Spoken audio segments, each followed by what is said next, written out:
They're still with us. But not for much longer. I don't see them.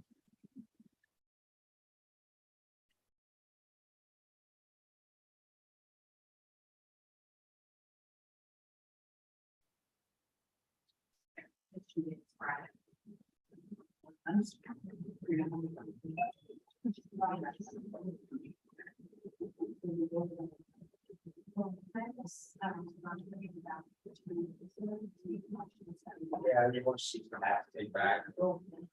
Some of those changes. I just not. The adult back. But.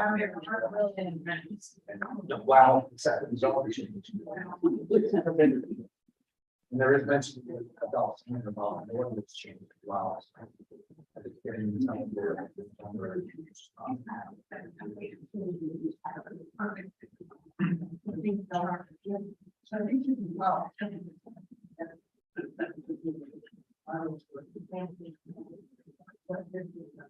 Yeah.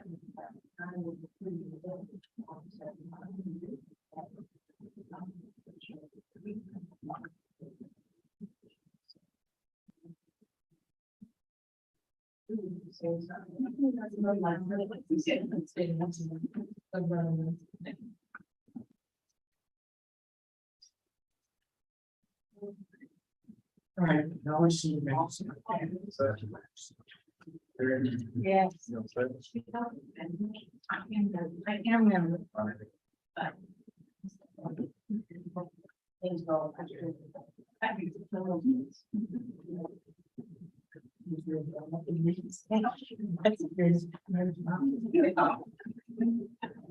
And I don't have my hearing aids on tonight, so everybody's put them on ready. But I understand that I'm booming those.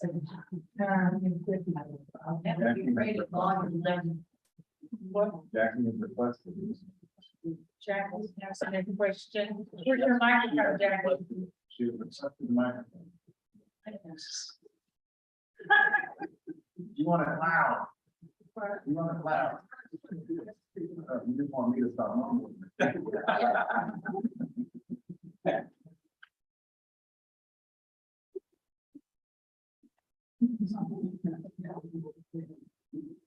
Before we get started, I want to bring up the start of the junior track and field Olympics. The thing that happened at 3 o'clock this morning. Would it be appropriate to announce that? Something happened at 3 o'clock this morning. Our fire department, all these people, our community was out on the road and supporting our two fine young men. I was not there. But I was away. I could have been. Yeah, do that after. At the, After pleasure. just point to We me. don't have, We don't have a spot for that. not a special meeting. There's no public comment.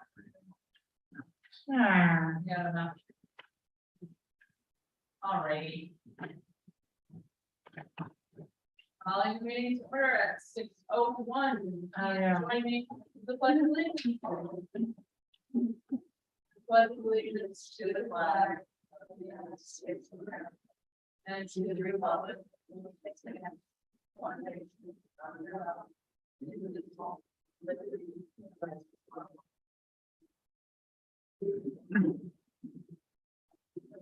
Terry, you want to make a little announcement before we get moving? I just want to celebrate the fact that I did not know, because I'm not one to be out trying to get my car going lately. It just, I'm not gonna be driving for a while, but I understand that these two young men have been raising money to do, raising funds to go on this run from Maine to California. Because these two guys, Brian Gagnon and David Winchenbach, who are two of our own, have qualified for the Junior Olympics track and field. And at 3 o'clock this morning, they got a send off from the fire department and everybody's grandfather out on the road. escorting them from their homes to the town line. I think that is the kind of show of community spirit that this particular community is all about. I'm proud of it, and I want it to get out there some way, somehow. Thank you. All right, committee appointments, John Marion Water District Trustee. Open for motion. Motion to appoint John Mary, Water District Trustee. Second. Been moved and seconded, any questions or discussion? Seeing none, all those in favor? Motion passes 5-0. Number 3, unfinished business, fire truck purchase. Dennis. So after a week of back and forth, several phone calls and several emails, I did get Allegiance to agree to rework the terms of this purchase and sale agreement, put a $10,000 cap on the amount of that. This will go up. So the price of the truck is still the same at $392, $592. It could possibly go as far as high as $402, $2,000. Take a lot of funds or farm to carry over or something, but we can finally get this done. They've agreed to this cap. That is one another dealer, Midwest also offered us the same deal to cap us off at 10 grand. Great. So unless you guys tell me otherwise, we'll sign this as soon as I get it. Great. Any further questions on that? Okay, thank you. 3B, cemetery entrance. So this is not different except for the railing, correct? Right. So they did add a handrailing into this, but this is essentially the same. Design Peter presented when we put this on the ballot last fall. with Approval, I just wanted to make sure you guys were, didn't have any questions or concerns on it before we go to bid. Which is what this is. I don't know, I'm not confident on what the bids will be on this. Construction stuff is just really hard, right? Questions?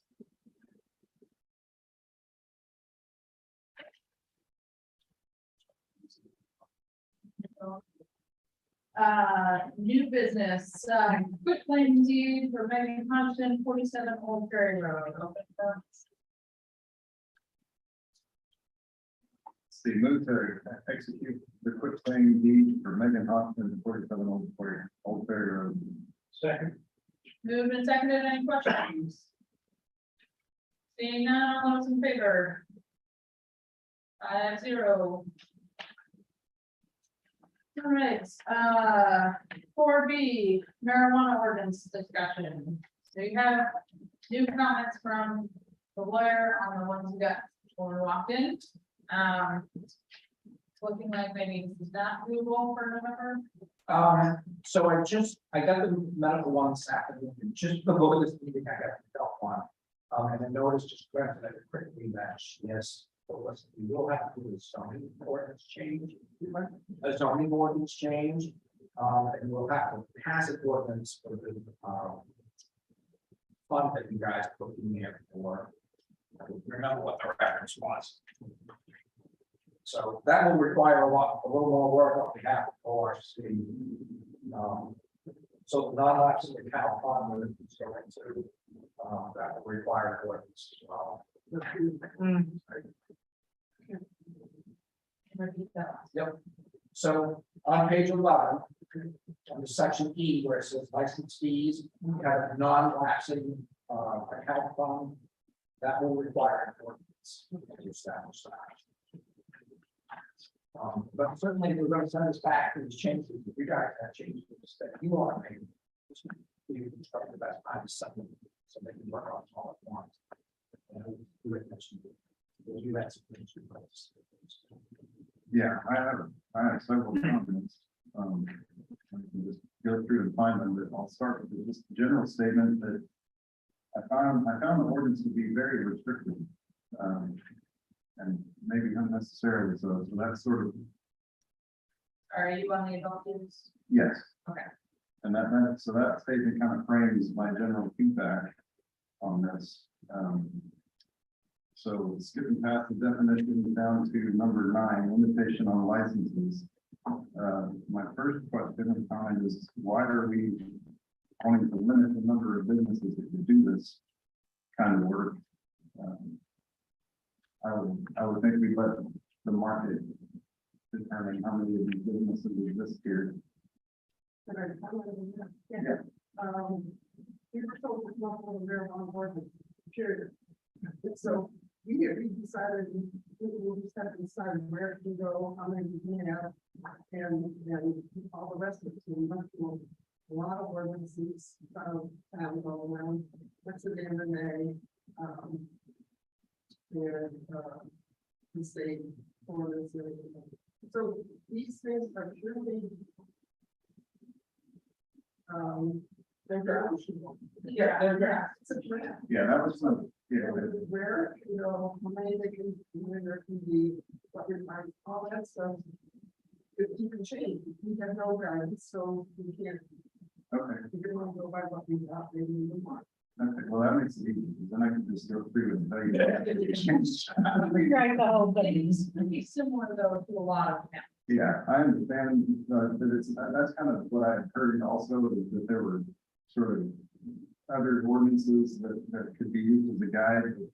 Some of that was incorporated and some not, there wasn't really a lot of order to that, it was kind of a discussion the ORC had, so I'll just add my comments to that. So I would ask that we get rid of that limitation on the number of facilities.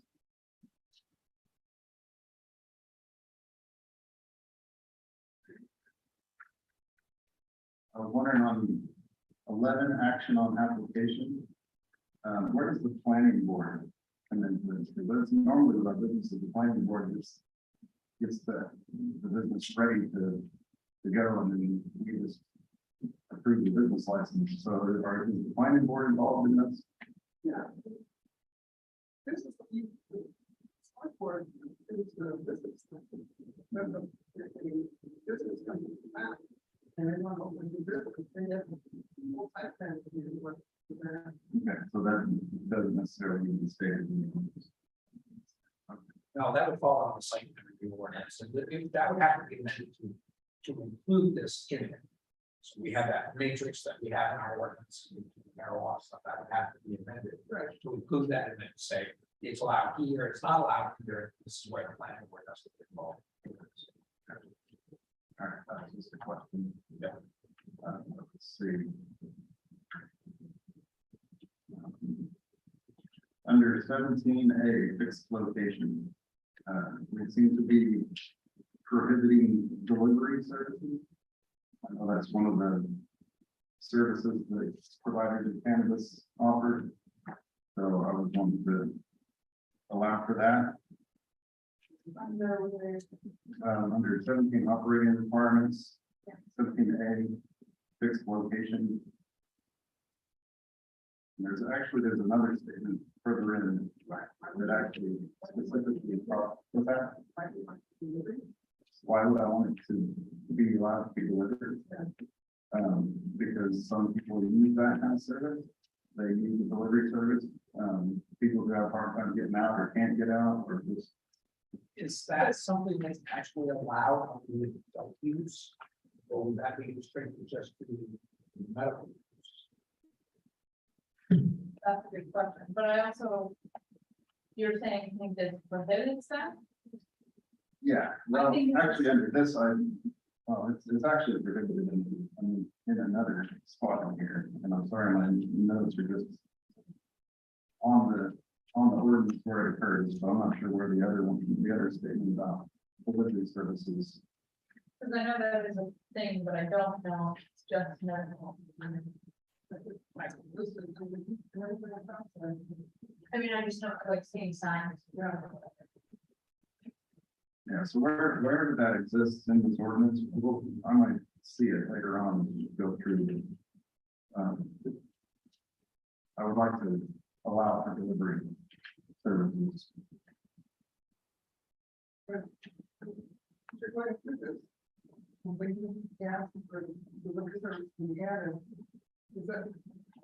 Does everybody agree with that? or- Well, yeah, that's a good question. I'm not just.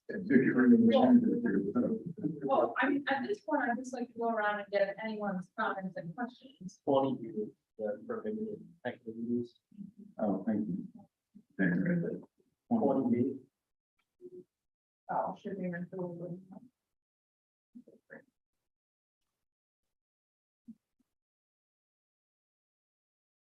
Yeah. that is-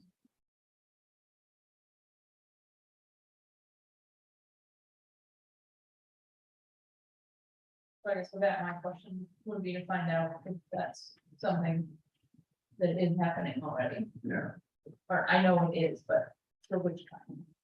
I think. Yeah, well, in general, I don't know that it's necessary to restrict the products much more than other products that could be dangerous, like alcohol or ammo or whatever, medicine in the pharmacy, all kinds of things. The next one is where these facilities can be located. It says that all marijuana stores should be on Route 1, and all the cultivation, testing, manufacturing facilities should be in rural areas. And, I don't think that's necessary. I'd also thought that for up 27 possibly, instead of just along our main corridor. I would think that you could operate just about any of these places, whether it's a suitable building or site facility to do so. I saw something in the revised plan that seemed to, what we got today from the lawyer, it seemed to say that some, that you couldn't operate one of these businesses out of your personal, out of your address, your home address. And I don't know why that would be. I think the whole occupation, With that, that would be a whole occupation to say, operate out of the home, yeah, and let's say, do that.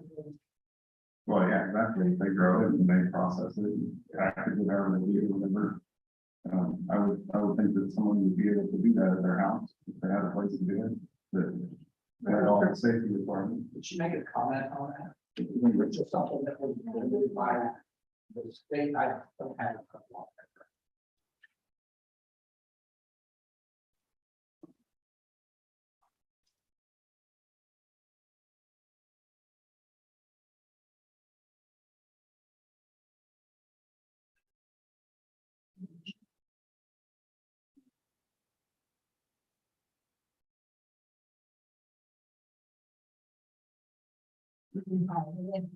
They added under definitions on the medical one. The registered caregiver or retail store is basically not your home. So I would ask that here, so that it can be. I will look at it later, but that's just the definition, that's not prohibiting anything. Yeah, I wasn't sure what page is that on. The front of the medical marijuana, I don't know to see where that reference. Yeah, if the LRT looks at this and says what I've raised as a concern isn't actually in there, that's fine. I don't want to miss this chance to raise those concerns if they are in there, and I feel that they should not be. So, Dusty, would you give me the number on that one again, please? on which one? It's the front page of the medical marijuana, it's under definitions. It's the first blue edit on the copy we got tonight. Yes, there it is. It's in the definitions of a registered caregiver retail store. And this definition specifies that such a store would be separate from the personal address of the person applying for a license. Okay. Thank you. I was just fine. Yep. Okay, so we can check that. 17A4 says no marijuana business shall be located inside a building containing residential units, including transit housing, such as lodging houses, group homes, hotels, motels, and boarding houses. And I would just bring up that some farms have living quarters for their workers, and I wouldn't want to exclude that, if they perform as living quarters. I don't know if that needs to be addressed specifically. Yeah.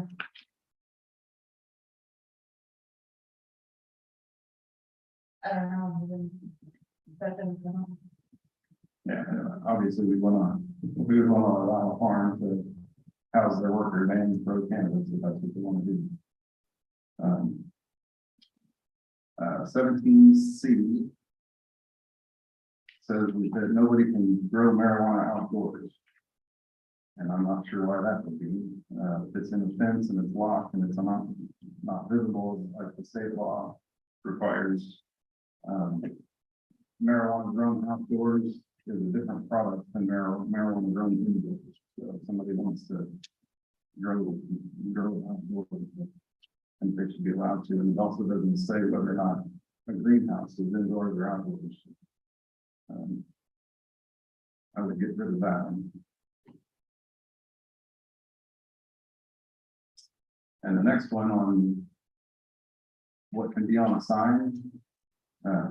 It's pretty, I've seen them all over the place, signs have a marijuana leaf, but Which one is it? C2, 17C2.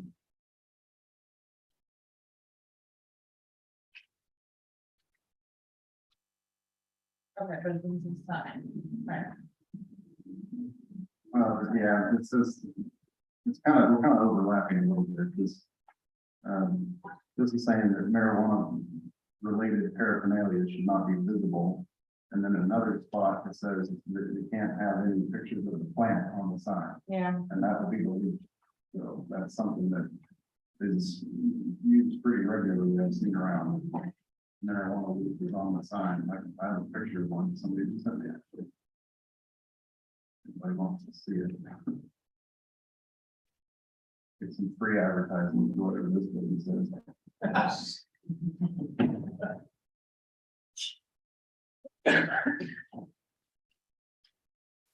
And then 17B, the setbacks, this talks about keeping storage or whatever away from schools and churches and so on. And I'm not sure, I mean, this has been a rule for establishments that sell and serve alcohol for a long time. But I get the sense that's more about the clientele, and I'm not sure that that's really necessary for a store that sells cannabis. I would relax that requirement as well.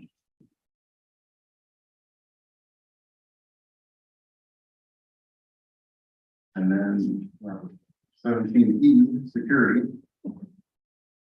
I'm not sure how much a system that stores video for 30 days costs, but I'm guessing they're very expensive. And I would wonder about that. I would kind of like to have some consultation by a security specialist, maybe to tell us what we ought to have here. I've kind of, like, one thing I thought was a jewelry store. You see all the jewelry displayed in the windows, and then at night it's all taken out and put somewhere in a secure place. And perhaps something like that would do what we're needing, because it's really just, we're trying to get people, or trying to prevent people from breaking into the place and stealing the product. So I think there might be several ways to do that, including removing the product from the premises at night. I think there's something about. Ball, I said, I think there's something in here about this off the wall. Or say, or somewhere. Yeah. A lot of it. So I would want some flexibility there. If the business doesn't have to have 24-hour surveillance, for whatever reason, like if they're taking the product off site at the end of business hours or something like that, if they need to do something like that, that avoid buying a very expensive security system, I would like to allow for that.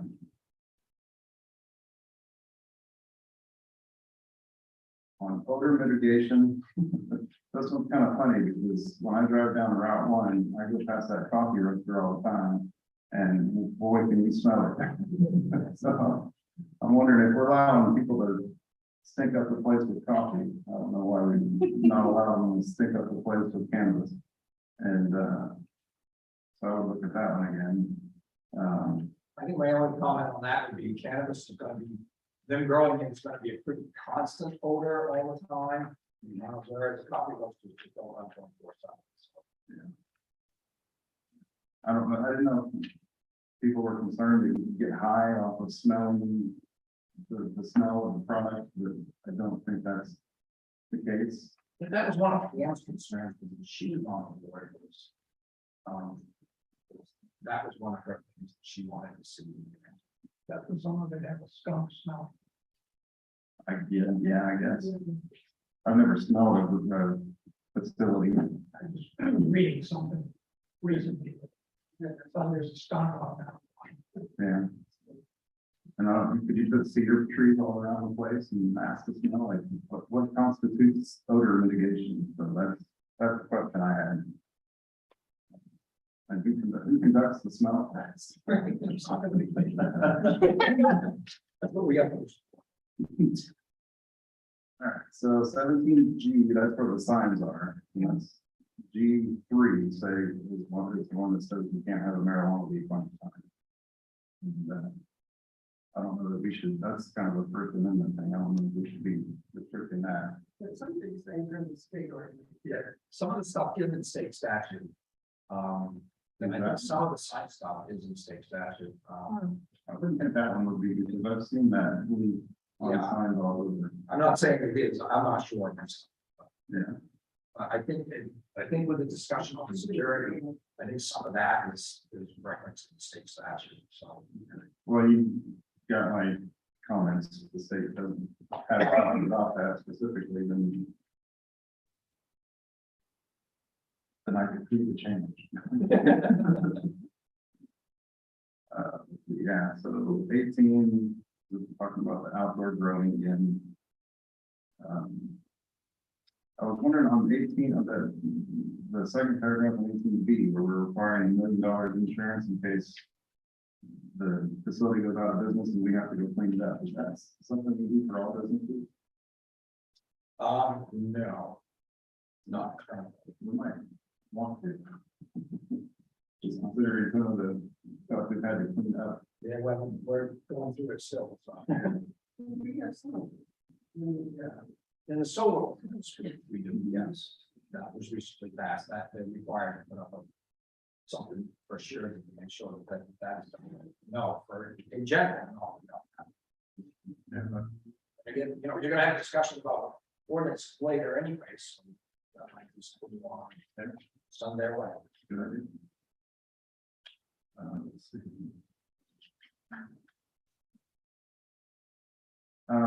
20B2. Prohibited activities being drive-through sales or delivery windows. That seems odd since we've got all these curbside services for COVID, and this means, I'm not sure why we would prohibit that for cannabis. And then again, on the delivery end.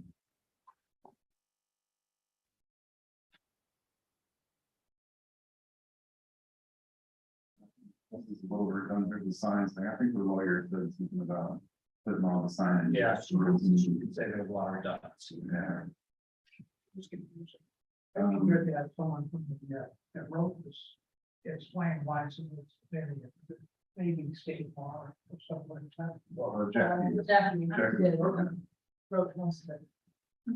It is a lot of the state law, a lot of these, from other towns, where they, yeah. 20C3. No, 20B.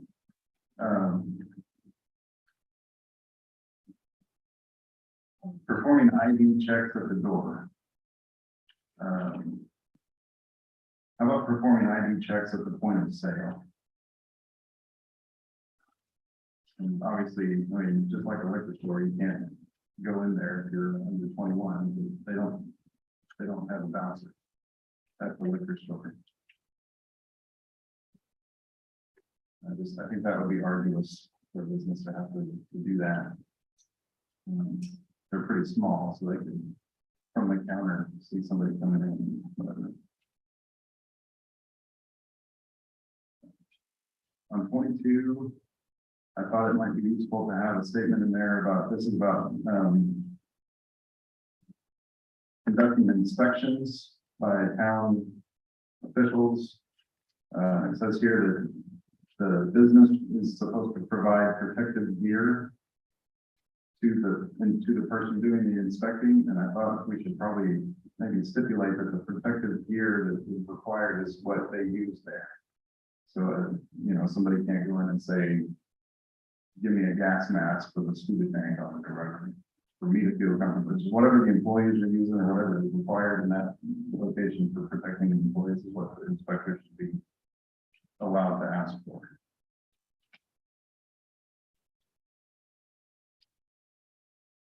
And there was one more.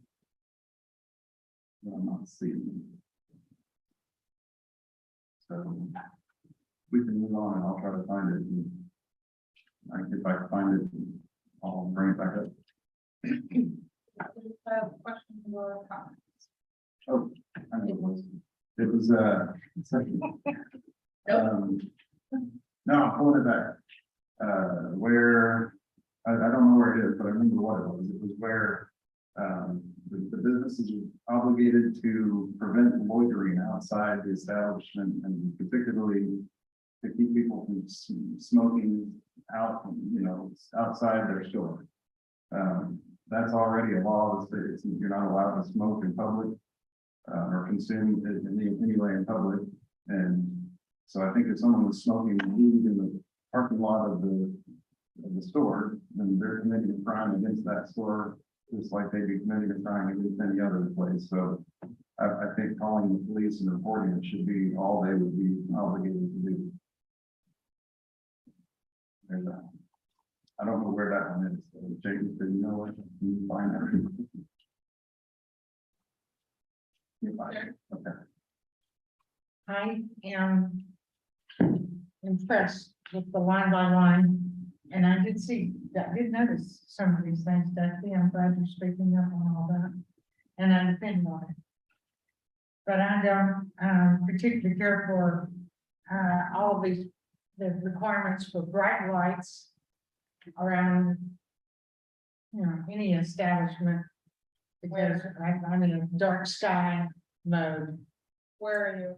Now, I'm looking at page 7 of the security. I'm sorry, I don't know the number that goes with that. Tell me what it is. 17E4. Exterior lighting that illuminates the exterior walls of the licensed premises during dark to dawn that is either constantly on or activated by motion detectors. Well, okay, fine. But my objection is the excessive light that we have is called light pollution. And we are a dark sky state wherever possible. So I'm not against having motion detectors and lights coming on, but requiring the building to be illuminated is not good with me. It doesn't pass muster, and it discourages fire. So would you want to stipulate that a dark sky type of light be used? Yeah, what is it? Stipulate that a dark sky friendly light be used for the exterior lighting. It's a specific kind of lighting that is downlight. Get them from Sweden. Yeah. We're getting the big eye from the chairman, you know that, okay.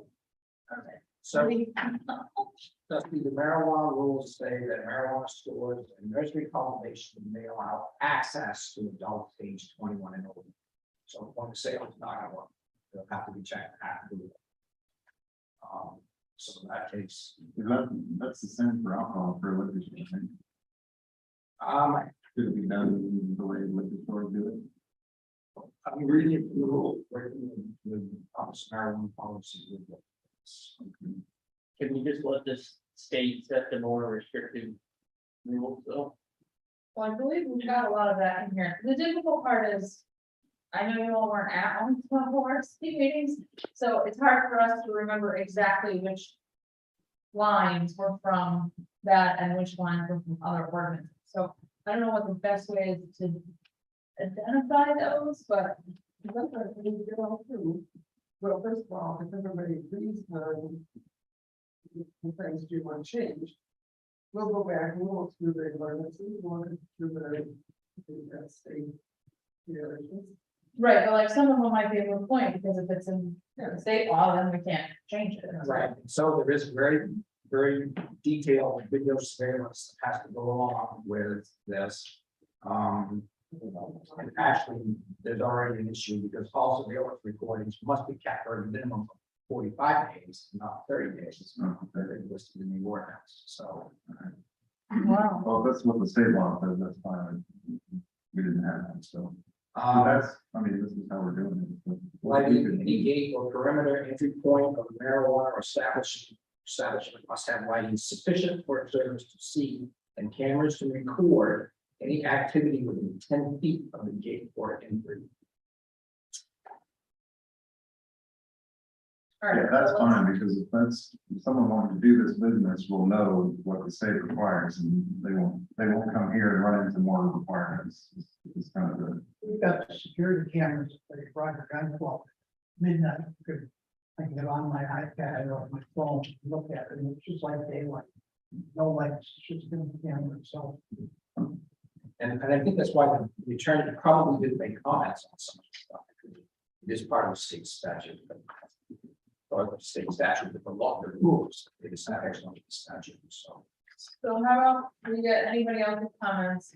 I'll go back to ORC, check on the ones that. Check on all the questions in terms of can we change it if we want to? And then make a decision. Is that so? Sure. Yeah, can we facilitate a back and forth discussion with the ORC? Oh, yeah. Oh, yeah. Yes. That's what this whole process is gonna be about. Yeah. But clearly, we're not gonna have this done in time for the November election, it just it's gonna happen. Carrie, any others? I just want to commend the ORC for going through all of this. And I attended many of those meetings early on, not on this issue, but they were very good. I appreciate you backing all your cohorts. Answer Bill, any additional? concerns or questions? Yeah, I think it would be helpful just to highlight the items that the town is being more restrictive on. And then let the state set the more stringent regs. Well, I think we do more restricted. And also extended, Yeah, so maybe go through and highlight and something, the ones that are state required, that might be helpful.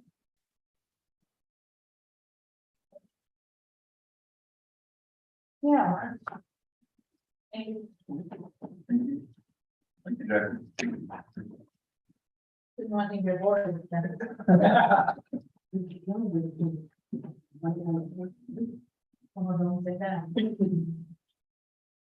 All right, 4C, communications plan. So I hope to have a little bit run down by today. So I hope this will be at a future meeting in the very near future. I'm working on a proposed design for the new website that I've started to work on with Dusty and Dennis, and then we'll bring to the board for questions, suggestions, thoughts, all that. But I'd like to get it done in the next week or two, to bring to the board, so more to come on that. We also talked about, the communication system that we looked at several months ago now that would allow texting and email alerts that we could send out, and everything from a road's closed to here's an agenda for the planning board. And so I think the three of us are in terms of, I'm saying the three of us because we were the three who said we think about communications. Would really like to pursue that option. Feel like getting that in place would really help with communication back and forth with the public. Along with the website, so. I mean, it's not expensive. The expensive part is the upfront part of getting it up and running the way you want it to. And then the yearly fee, I think, is like $1,500 a year or something like it. It wasn't that expensive. And I think it would be beneficial. I mean, there are plenty of commercial outfits that do government websites. And they run into the thousands to tens of thousands of dollars. I don't think we can go quite that sophisticated. And actually, some of them that I've seen, I didn't care for. I think we can do our own and do it and much more reasonable and still achieve everything we want to achieve. And we can actually, we can use the ARPA funds to pay this. So would it make sense to have a refresher of the one we looked at, so everybody can see it? Yeah, makes sense. Well, these guys don't know what we're talking about. I know. I need to be refreshed a That's what lot. I'm saying. So, I mean, I could send out some information. Guys. The next board meeting, I can put together something for demonstration, which shows how it works, or even have to come back and redo the demonstration, which I'm sure that we have to do. It takes like 10 minutes. Yeah. It'll give you an idea of how much. It's pretty quick. You can basically opt in to whatever alerts from the town that you want. Use your cell phone. Or I'm all Apple, I can use my laptop to do the same thing as I can text from my laptop. I don't know. PC is allowed to do that. No. But I'll arrange for another demonstration. For you guys to still talk about. ARPA funds. So. We'll put it somewhere in the management report. The other second tranche. If we didn't spend all of the first tranches of gas, so it was like just a little over $209,000. $223 in there. When the first tranche come out, and Emily can correct me if I'm wrong on this, if the town could prove that it had a revenue loss, then we could use the ARPA funds to replace that revenue, and then basically use the funds for any government service that we normally would provide. That was with the first tranche. We didn't have a revenue loss, most towns didn't. So we ended up having to use it to more restricted uses that we had when the interim rule came out. When the final rule came out in January, they changed it, and they said, you can assume that you had a revenue loss up to the amount of your proper allocation. They call it standard allowance, I think. Up to $10 million, which certainly doesn't apply in our case. We have no place near that much money. But that does allow us to take the remaining ARPA funds and pretty much use it for anything that we would normally use it for within our government. So it really broadens what we can do with these funds. Right. One of the things that I certainly am advocating for is using some of these funds to get these streetlights converted over to LEDs. Changing the streetlights to LEDs will save us somewhere around $33,000 a year in electricity costs just in our streetlights.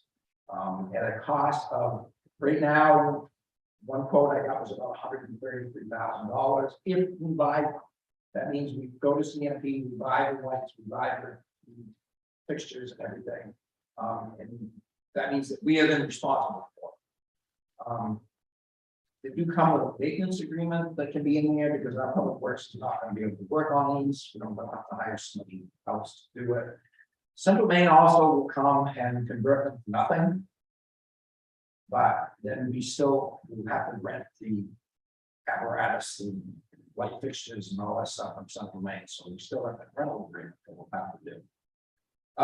I think either way we need to do it. We kind of missed the boat earlier on with the county having a countywide RFP they went out for when the previous town manager was here. And I think he wanted to go to Central Maine Power. And I don't know if that's the right way to go or not. I actually asked the budget committee once I get these proposals in, if they would be willing to sit down and go through with them, work out some of the finer details of CMP versus owning them ourselves and come back with a recommendation. But I'm going to recommend that we spend at least some of this money to move forward with that. it's somewhere south of $150,000, so I mean, that would still be listed. Whatever it is, $60,000 to play with. There's certainly a whole lot of other things that we could spend this money on, and if you guys have ideas, that you would have to spend it on, then this is the time to have that, that's why we're having these conversations. We did have to take, we lock in on the ambulance price, the price of the ambulance went up almost $55,000 just since the last one we bought last year. And so we did have to back some things out of this new one. That we put in the other one, mostly the power load system. To get the price down to below the 235 that we had. That's another $28,000, so that's also a possibility. We could use this for that power load. That's a public safety issue, it's a patient safety issue, it's a crew safety issue, so. That's a good piece of equipment to have it on the front, how it works really slick. So that's another possibility. Of course, we use the money, the difference in the fire truck, but we got that down to just $2,000. So, I mean, those are a few things you guys have. It's up to you how this money gets spent. So. Dare I ask, because I did ask the county at one point, it looked like we could replace the footbridge to White's Island with some of the funds, the way it looked like, to begin with, and then I was told, no, it doesn't fall under that. So now we could. I'm still saying probably not. I'm looking at Emily because I'm not sure if she would agree with that or not. I mean, I don't know that that's necessarily a normal government function. Well, it deteriorated, we didn't maintain it. Well, it's nowhere near enough money. So, For a grant, to match a grant. No, this is that. I'm gonna see that. I have to look at the final rules since it's been a little while. Like there are still, even with the standard allowance that Dennis is talking about, there's still stipulations, like you can't use it for debt service. And so with something like the footbridge, technically, I don't think it deteriorated when it was owned by the town. I think it deteriorated when it was under private ownership. But if you can use it for a match, I'd have to look into that to see if you can match it for another grant opportunity, but I'm not positive that you could.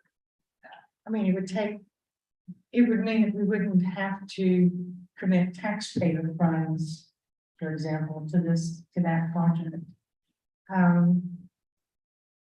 And I will try not to agonize over this too much, but it would be one of my priorities to see that get taken care of.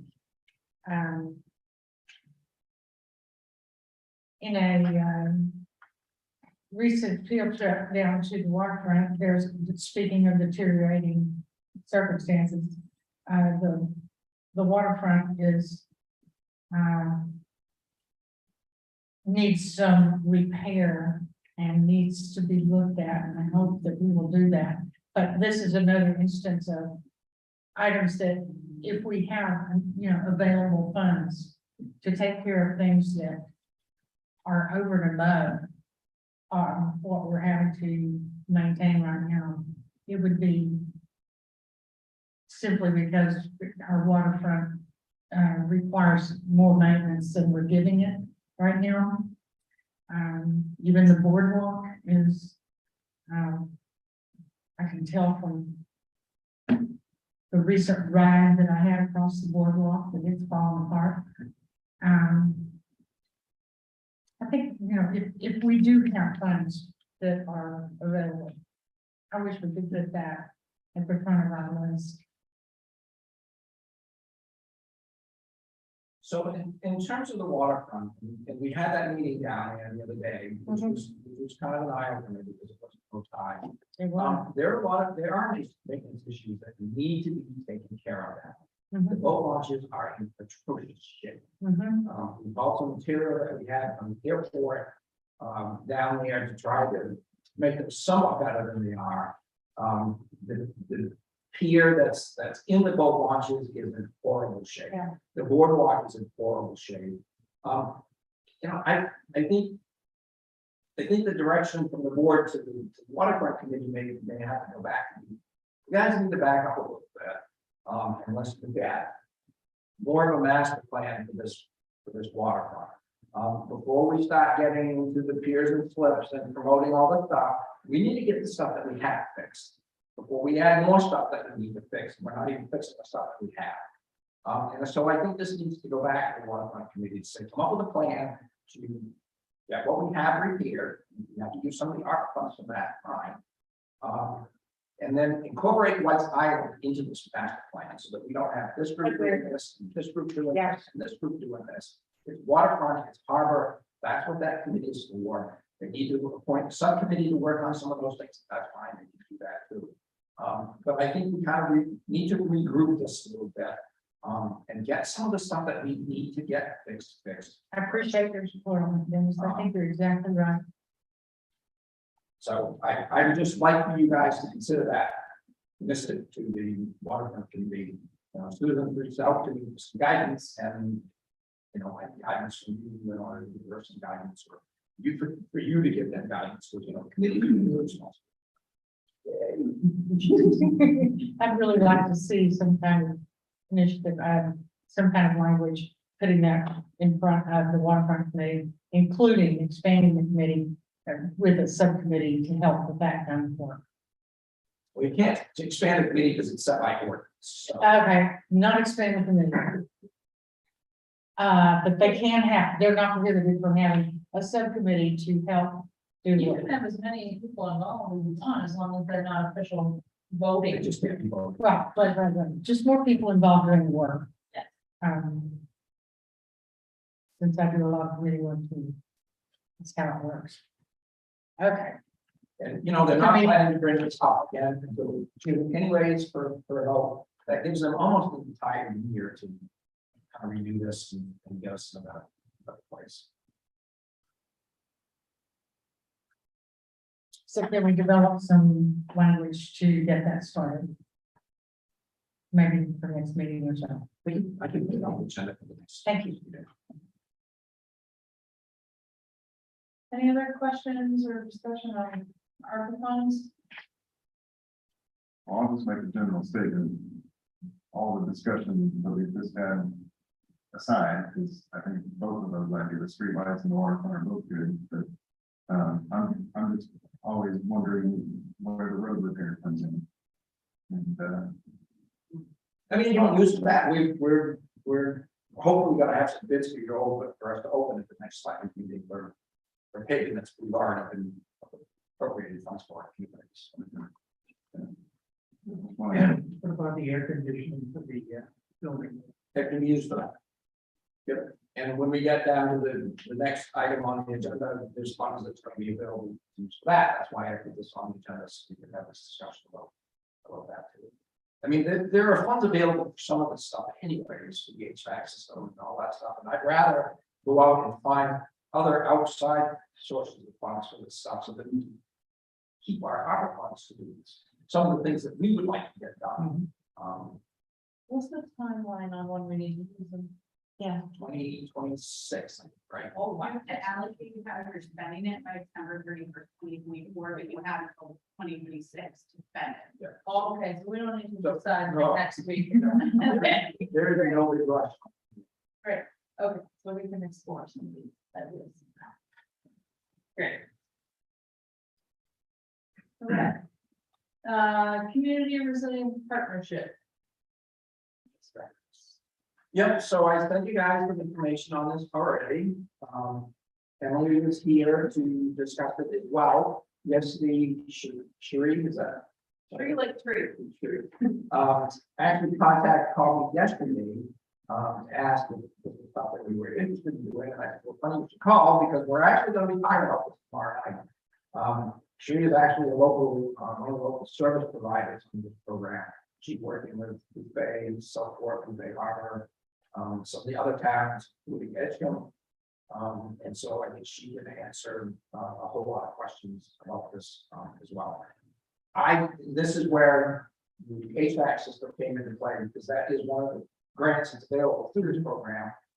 It funds to help for that, as well as the streetlights. and some other energy conservation things. So this is what caught my eye with this.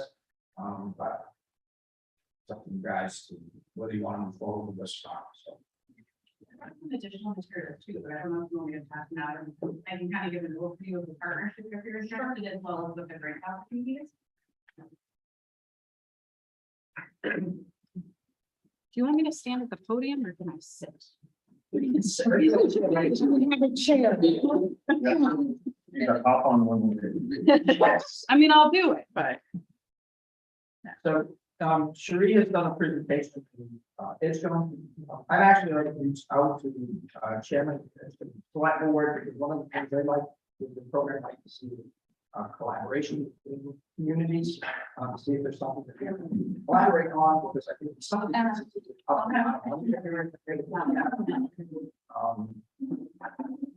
basically would be certainly interested to.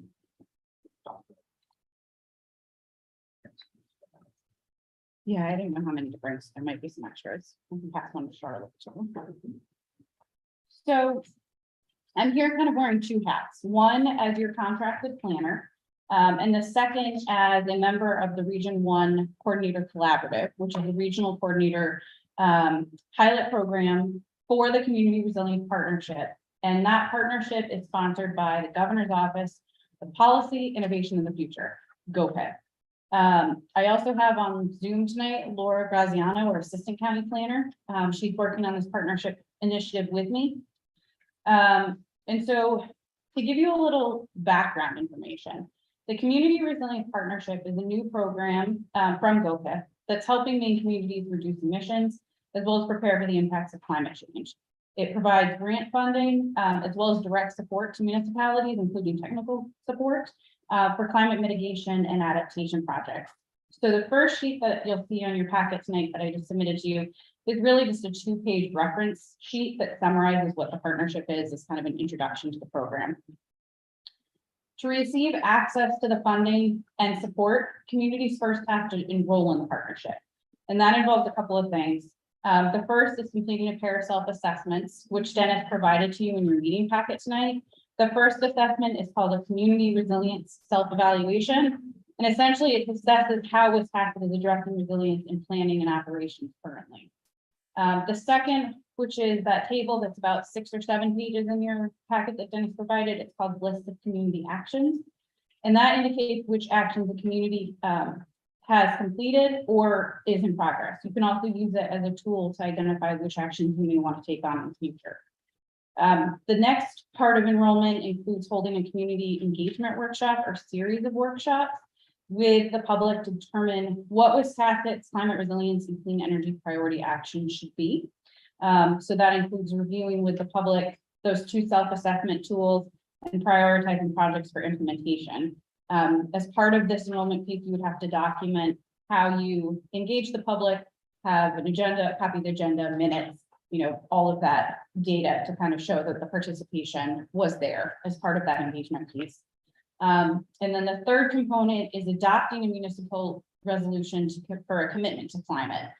Dennis provided you a template that GOPIP has put together that you can kind of pick and choose what language you want to add in. And I added to the packet I just handed out 2 examples. One is from Biddeford, the other is from Kennebunkport, to show you how they kind of formatted it and made it their own. So part of that resolution will designate either a citizen community committee or a municipal employee to coordinate activities to reduce energy use and costs, transition to climate energy, as well as make Wisconsin more resilient to climate change. Communities can enroll on their own, or they can use a service provider, of which Sheree is one of a few in Region 1. And I can provide you a full list of service providers if that's of interest to you. The enrollment is done on a rolling basis, or it can be done simultaneously with filing a community action grant, which I'll discuss in more detail shortly. To remain active in the partnership, every 2 years, you'll need to submit a report on new actions that have been completed, an updated community resilience self-assessment, as well as an updated community list of actions that shows that you've done at least 2 new actions in the preceding 2 years. Our role as regional coordinators and regional coordinator organizations is to assist communities in designated regions. So Wiscasset is in Region 1, which is kind of the largest in terms of population. It includes York, Cumberland, Saginaw, Lincoln, and Knox counties, as well as 9 communities in southern Oxford County. And that's kind of the second hat I'm wearing as I'm talking to you right now, as part of that Region 1 collaborative. It includes our office, Lincoln County Regional Planning Commission. It includes Greater Portland Council of Governments, Southern Maine Planning and Development Commission, as well as Gabe McPhail, who's a planning consultant out of Knox County. She kind of acts like our facilitator. And so this position allows us at the RPC to work directly with enrolled communities in Region 1 to implement your priority climate resilience projects, identify and support applying for additional grant opportunities, so above and beyond this community action grant that I'm going to talk about in a second. And we also provide guidance to communities that are not yet enrolled in the program. So the community action grants, once you're enrolled in the partnership, towns can apply for these grants that hopefully you would identify projects that would reduce energy use and costs, transition to clean energy, and making communities more resilient to climate change. Like I said earlier, you can submit your enrollment piece and your grant application at the same time. The next grant deadline is September 20th, so it's coming up. And there's actually going to be an informational webinar on August 3rd, and the webinar link is in the request for application that I submitted to you tonight. There's up to 1.35 million in awards available in this grant round. Individual communities are eligible for a minimum of $5,000 and up to $50,000 for projects. If you were to partner with other communities, the grant opportunity for as a cohort would be $125,000 maximum.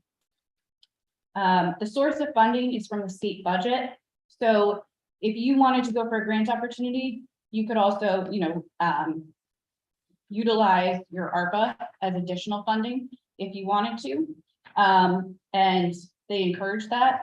They also encourage that you leverage it for other federal grant opportunities or close project funding gaps on other federal or state funding programs. The nice thing about this is if you choose a project from the list of actions that Dennis supplied, there is no match, which is kind of nice. It's just $50,000. You don't have to have a match.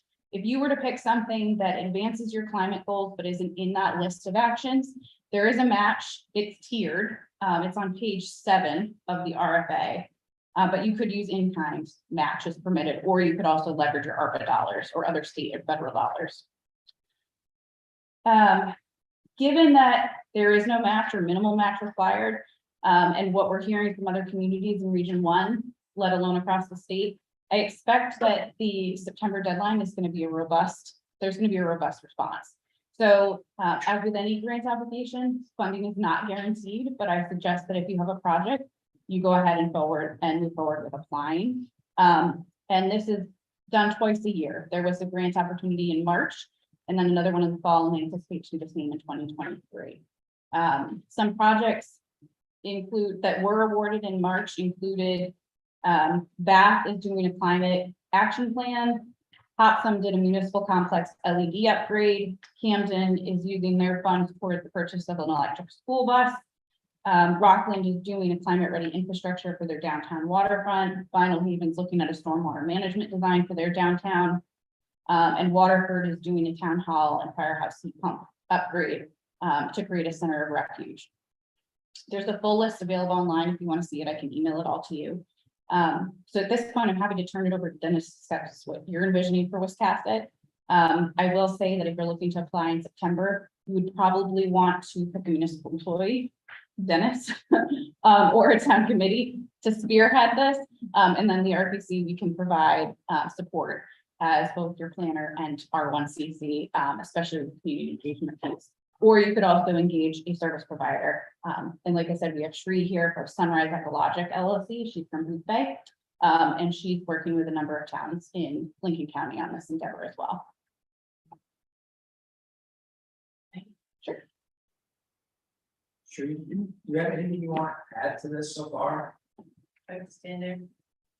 Actually closer to That's the owl. good. That's good. Yeah, just don't. I'll switch spots with you, Shree, come on.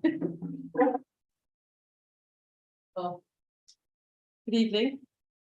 Chairman, yes, rest of the board, hi.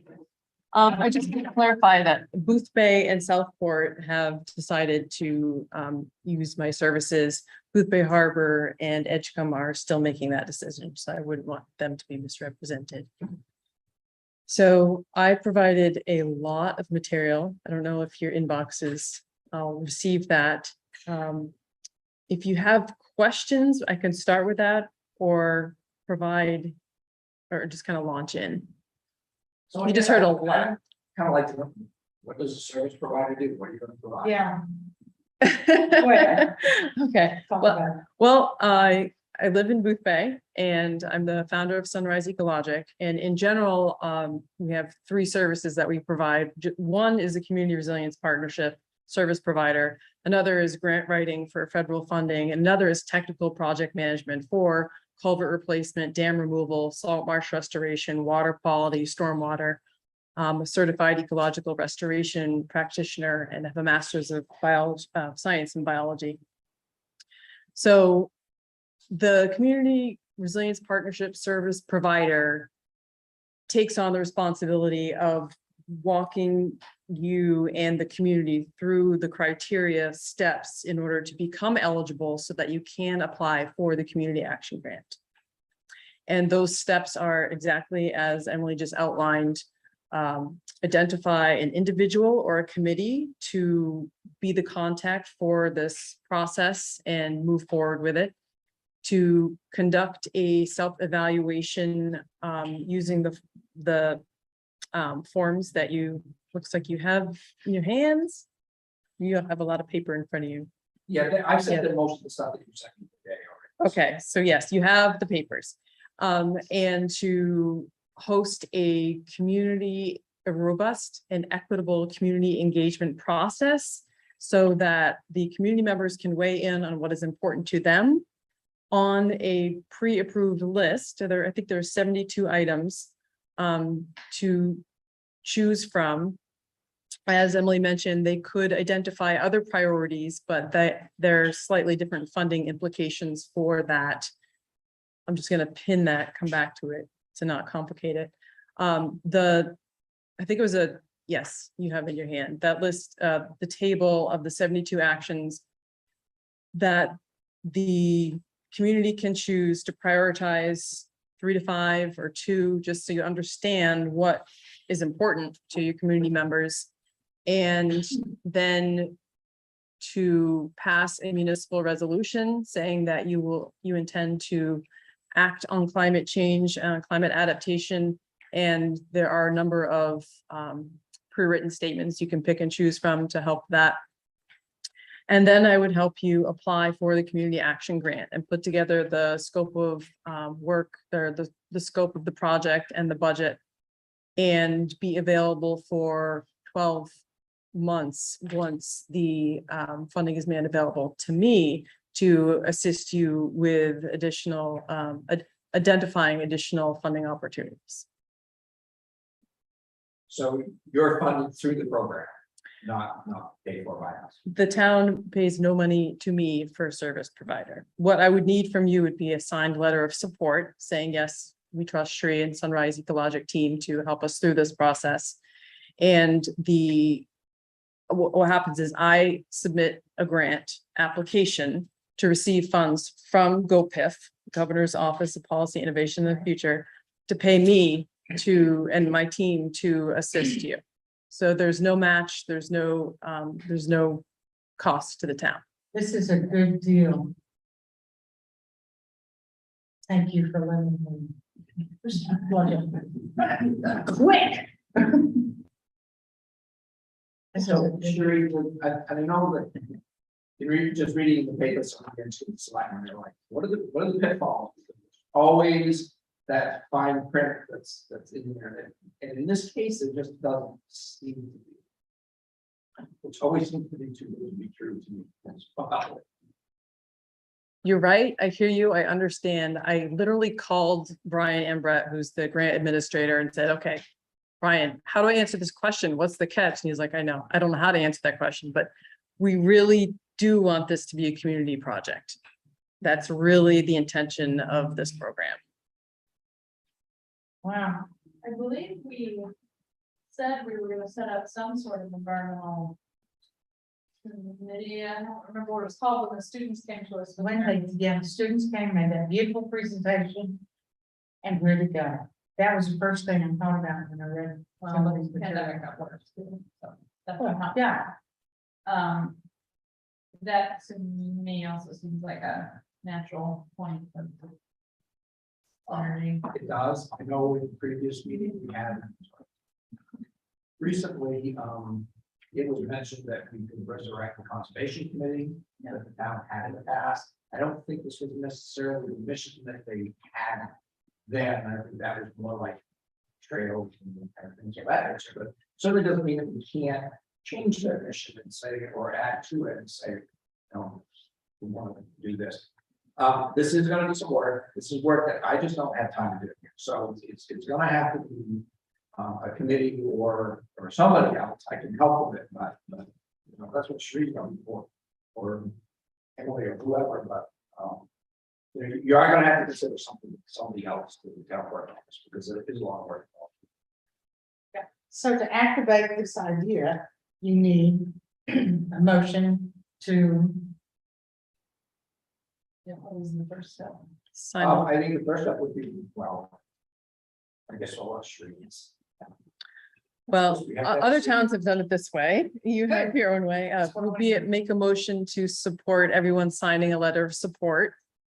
And then, well, in Booth Bay, they give Dan, the town manager, permission to work with me. I need somebody to communicate with until we identify like the committee. In your case, it sounds like you're going in that direction. So immediately it would be the letter of support. And what if we decide tomorrow, no, this is a terrible idea? Can we pull out at any point? Just be double advocate here. Could you withdraw your support tomorrow for the Just letter of stop support working on the project and stop working with you, tomorrow? Yeah. or at any point, frankly, Well, I in think, terms of before submitting the grant. oh. Well, at some point we'd establish trust and I'd want to know that we have a mutual investment in spending our time together. So there aren't any strings attached in terms of legalities.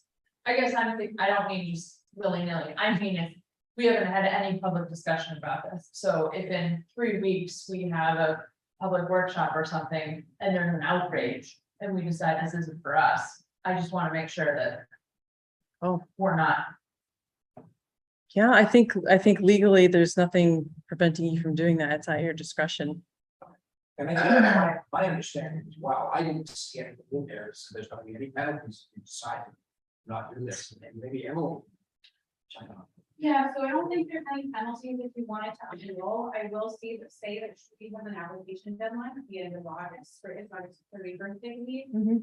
So she would need your letter of support in order to apply for her service provider grant funding to assist you. Just like she's doing with Booth Bay and Southport and then hopefully Edge and Booth Bay Harbor as well.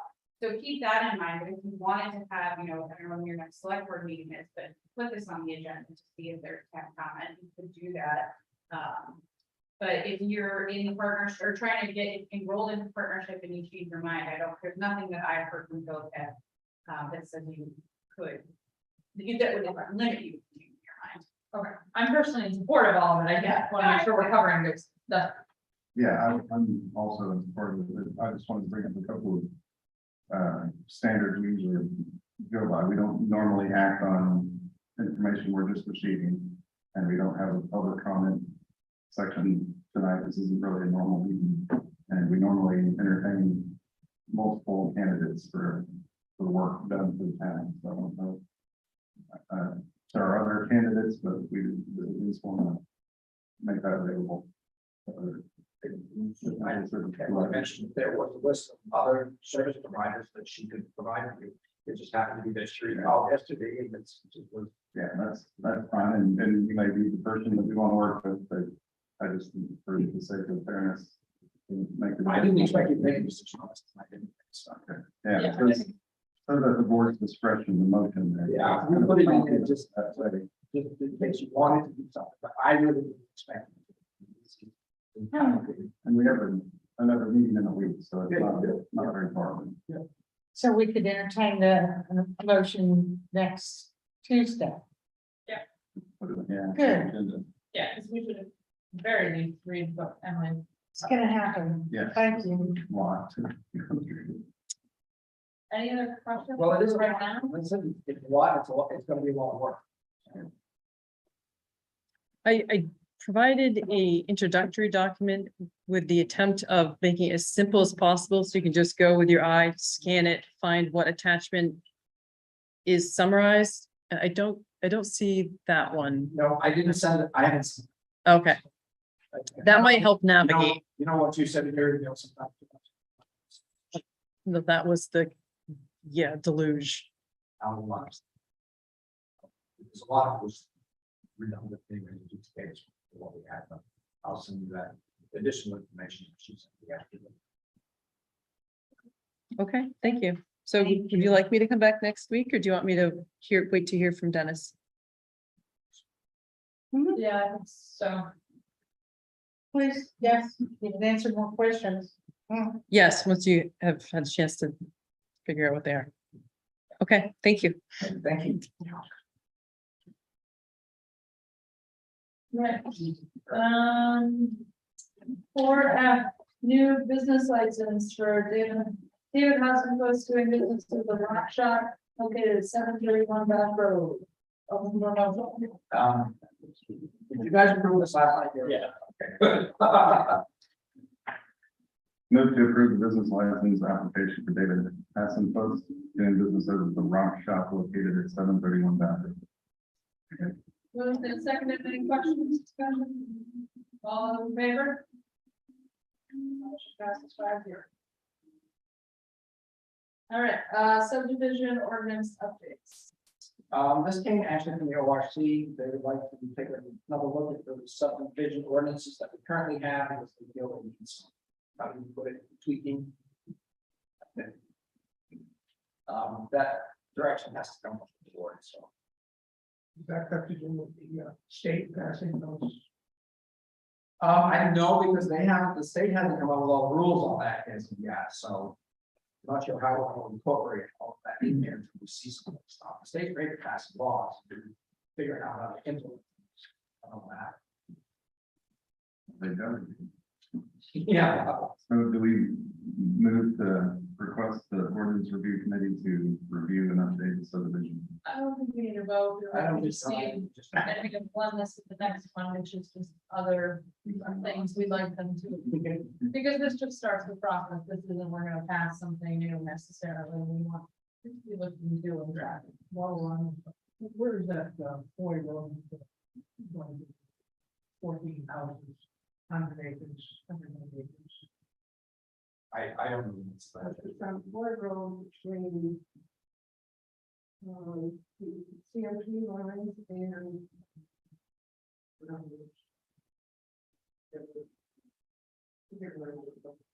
If you're going from 27 on 40, on the right or the left?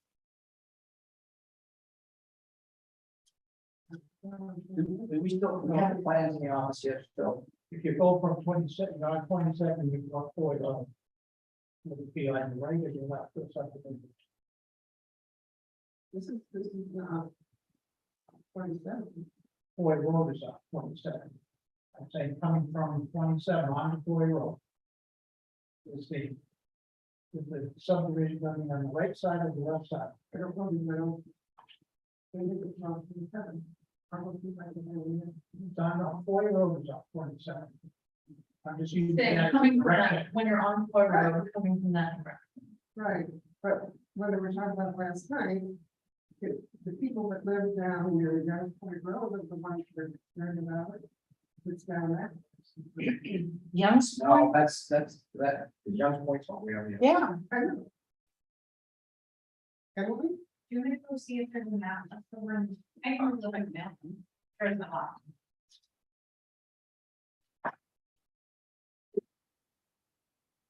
In the right of the gate thing, like the tower. Didn't tell them anything. There is another subdivision book that I got. So that's fine. Yeah. It was within 900 feet of Montclair Brook, Oh, my. and it looks like the only lot that's big enough would be before the intersection with Long Town. I don't know, we'll see what it brings back. What's the? I'm not sure what the, is there, but, No, I'm just curious. I don't think it's time, but I thought there, Oh, okay. people been asking me, where is this? And I don't know. okay, I don't know. I don't know. if I'm on to Oh, yeah, oh, it's so mad.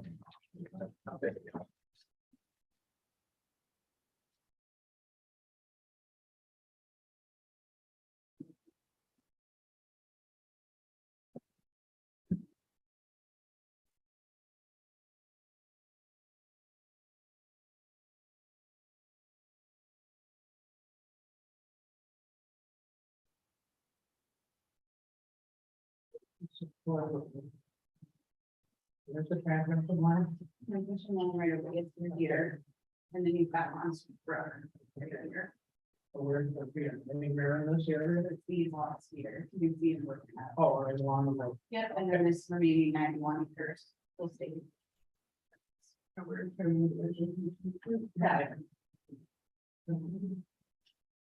27 would be over here.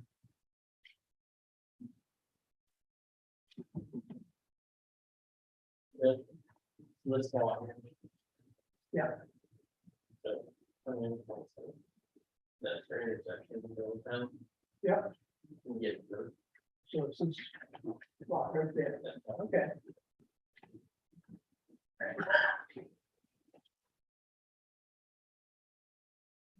Are we, then looking into the subdivision ordinance?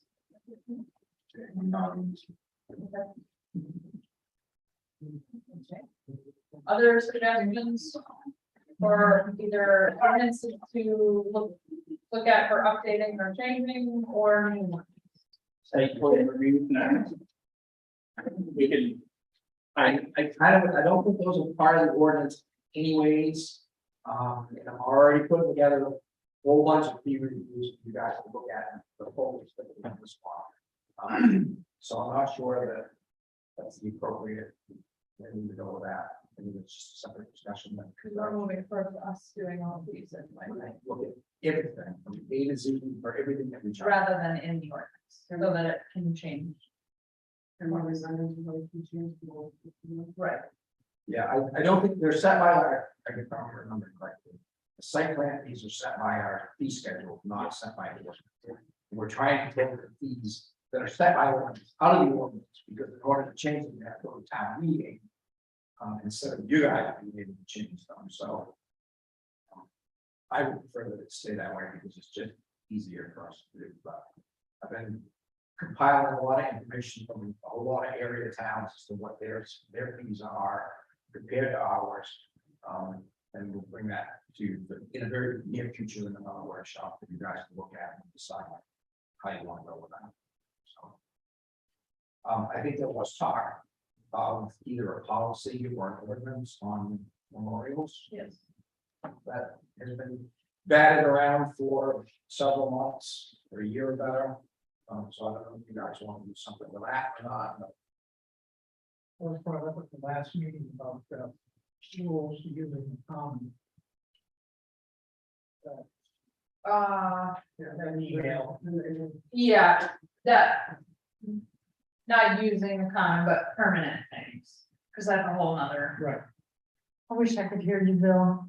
Have you got your microphone on? yes, I do. Well, speaking At of the last meeting, turn it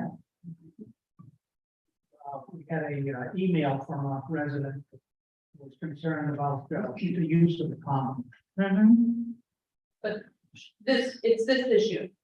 Having a policy or an ordinance that addresses memorials or statues or anything else on town property. I personally would support the ORC at least looking into what other towns do. I do too. I support that. The other one that I feel like it's got to draft was a code of ethics or some other. We did that and. Yeah, I sent it to you guys like months ago, I think, didn't I? I think, no, I didn't. I'm sorry, what? Sent it and said it was drafted with some ordinance. I don't think it should be an ordinance, it should be a policy and. Right. Yeah. There was much. Time, but. Well, maybe I didn't send it, that's why I didn't hear much back, so that's why I got. I could certainly use. Let it unearth that.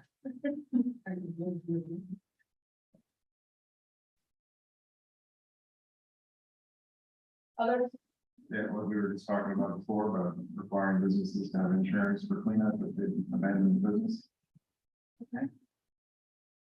requiring businesses to have insurance for cleanup. Rails. If it's a business and they abandon it, we clean up to the town. I think that's pretty standard in all solar projects, they require either insurance or bond or escrow.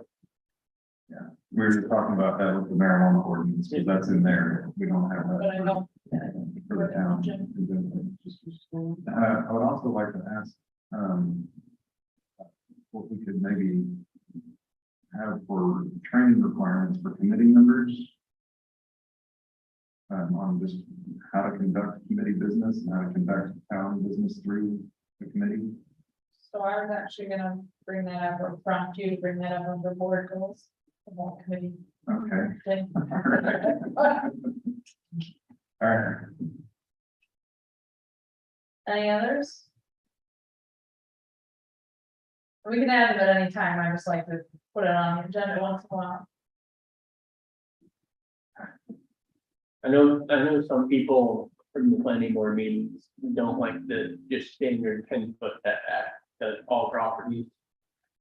So maybe we could look at commercial and residential differences instead of just setting 10-foot to front, side, and rear setbacks. Is that in the subdivision ordinance? That is site plan, It's in the site. it's just 10-foot for the whole town. And people don't like it for commercial or. If their property happens to abut commercial. I think with other towns, sometimes rear setbacks are anywhere from 35 to 50 foot. Or so you're saying they want more? Yeah. Okay. So just look at separating between residential and commercial zones. But you said you wanted more to do. That's great, last time that you had, I don't think, you didn't get a quorum for your last year last time. You did, last time. Well, we don't have. Yeah. we just still get things done. The last time you needed you last time, I saw the report. Dave, can't let them sign up. I made it to the You get PV. to the plan. I saw him in the plan. That's the other advantage of recording. All right, any others? All right, like I said, if you think of others, we'll bring them up at another board meeting. All right, board goals. So in general, if folks have thoughts about board goals, and I mean fairly big ones. And one of them I was gonna bring up is around the committees being a lot more structured in the way that we require agendas and minutes and attendance and training, and so that's you know. That a little bit that you were thinking. Yeah, you pretty much said it. The committees do pretty, official business, and that has to be done correctly. So I just want to make sure everybody's equipped and prepared to do that. And if that includes to develop a training, I think it makes sense to develop a training that the committee members take before they get sworn in, so they know exactly what they're going to get into. So I really like the idea of the training. Dennis worked hard on a committee handbook, that we try to get out to new members now. But I think we need to make sure that everybody has it. It really lays out the roles, and we certainly value our volunteer members. They don't get paid much. But we really need to, I think, formalize these processes. There's no reason why we shouldn't.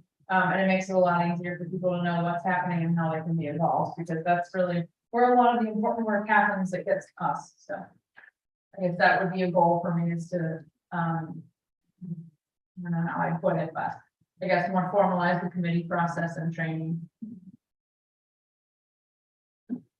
Yes, Karen. Now that you bring it up, I seem to have this as a theme in what goes on here, but I'm like a way of appreciating, showing appreciation for our volunteers. And to formalize it in some way, maybe have a day when we say, thank you, and make them stand up. You know, rubber chicken dinner, whatever. I know, I'm all about awards and recognition, but frankly, we don't have any, and so I see the gap and I try to fill it in. Every People time. don't do this for awards and recognition either. I mean, that's not what you get into this for. I can tell you right now. Well, I can understand that, but boy, when you start working on these committees, as I have, it's a lot of work. And it's constant and it is important. And being here now, I can see even how more important it is. The Waterfront Committee, my gosh. Just that one committee is amazing. When I visited the ORC for several weeks. I don't know how they did what they did day in, day out. They're still doing it. So I'd like to say thank you. I think the board and the town needs to recognize that this is going on. Yes, we need to get them trained because even I forget the rules. And, you remind me that the rules are still relatively new, but it goes along with the training is the recognition. Thank you. It's part of our business. I'd like us to work towards hiring someone as an economic development person, planner, and that. The job description for an intern at a town I used to work in. On the plan commission, just talking about what they're looking, this is someone looking for a summer intern. Economic development staff, maintain existing business, assist developers and brokers, site selection, marketing viability in the community, enhance customer experience within the town. And conduct other activities designed to advance the economy. We need to increase our tax base. This is the way to do it.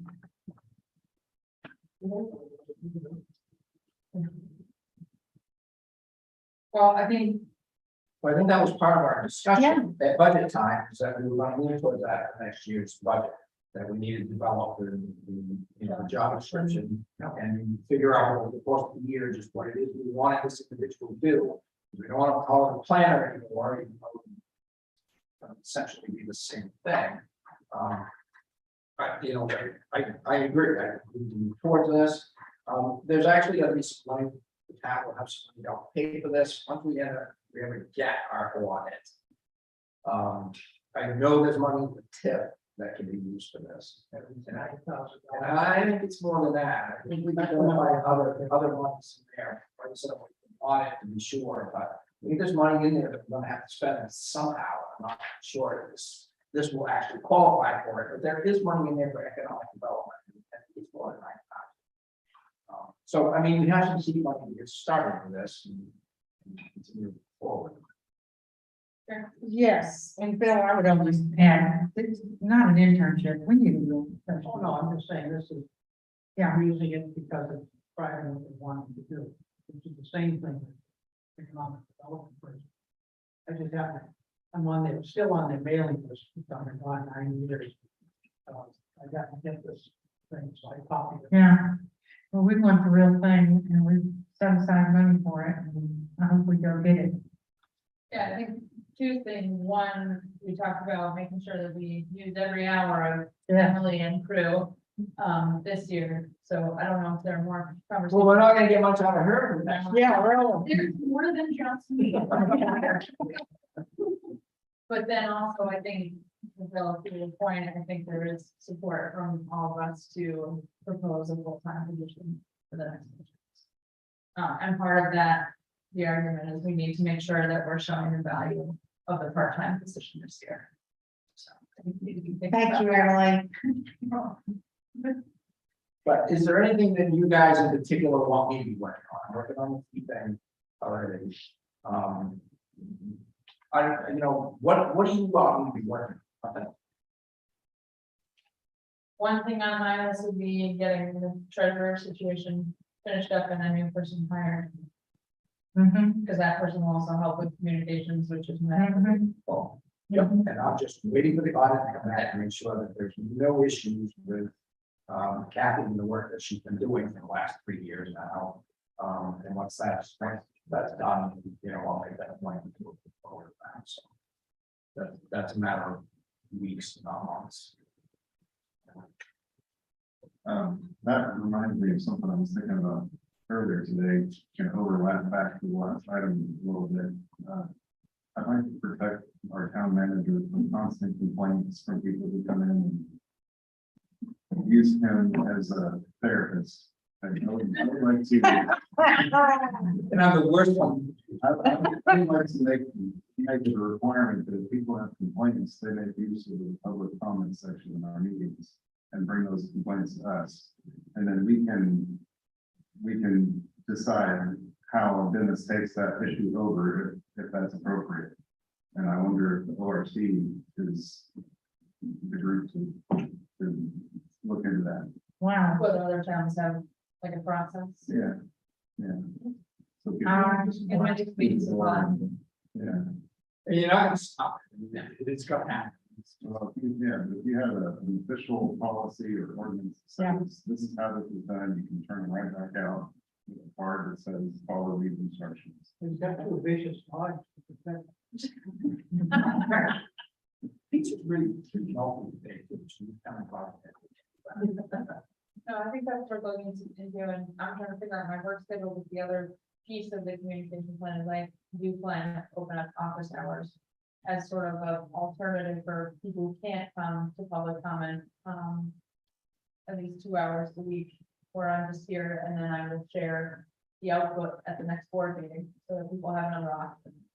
As a business move, we pay him too much to be That's right. listening to these complaints. I disagree. When there's another. Well, I'm saying, for that service, Yeah. that's a lower dollar service than, so. I think it does be proposing something we do ourselves. with that at home. Ordinance review. I think it could help though if we had some sort of policy that was put out there that this is the appropriate way to go about. Yeah. Set up an email complaints was cast on. No. Yeah. There you go.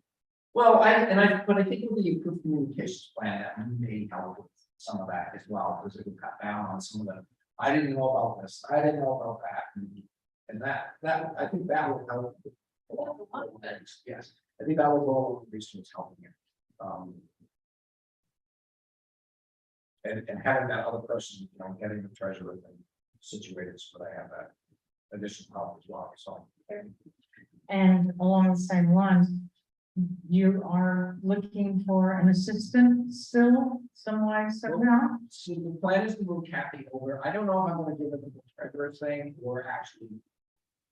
Perhaps create a position of finance director instead Hmm. and keep some of the treasurer's duties myself. Because she mostly doing the financial things, so. I handle this kind of stuff, the fees. Yeah. Once certain properties, once the tax collector gets to a certain point, Mhm. foreclosure, it actually becomes treasurer's responsibility. Ah. To oversee some of that stuff. So I may end up just keeping some of that function myself, because she just hasn't been involved in any of that stuff anyways. But. Once she moves over, yes, it would be the administrative system, but probably half of that work would be on communications. Keeping the website up to date, making Yeah. sure that we're getting agendas and minutes and the information out to the people. Maintaining the text my God, thing updates and Yes. things like that, so. I think that will go a long ways towards helping with some of the issues that we're having, because a lot of the complaints that we get are communications type of things. Do you have a timeline in mind? Like I said, it's weeks, not months. Soon. Others? Certainly.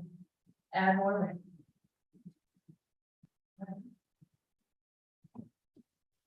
Anything else on town manager's report? I would just say that yesterday I got an email from Slade Moore on the old Ferry Road thing. I just can't believe how long this is taking. But the email says it is shaping up, the main coastwide program can find at least somewhere in the neighborhood of $1 million. With the project ready to build. It could be more, but presently there are other moving pieces that add an additional 25 plus projects that are in development. And are also funding. However, and I hope somebody from the planning office will be able to help work with me on these, NOAA grants that can be used to fill in the funding gap that main coast program, which right now is about $125,000. So if we can get that much from NOAA, we get $1 million from the coast, the project is basically paid for. No town. Tax dollars. Even the $1 million is a long ways towards getting this done, so, I'm just pleased with being able to say that we got that much. Anything? I think we went over all of the rest of it. All right, any other board messages for tonight? We are meeting as usual next week. Motion to adjourn. Okay. All those in favor? We are adjourned at 7:38.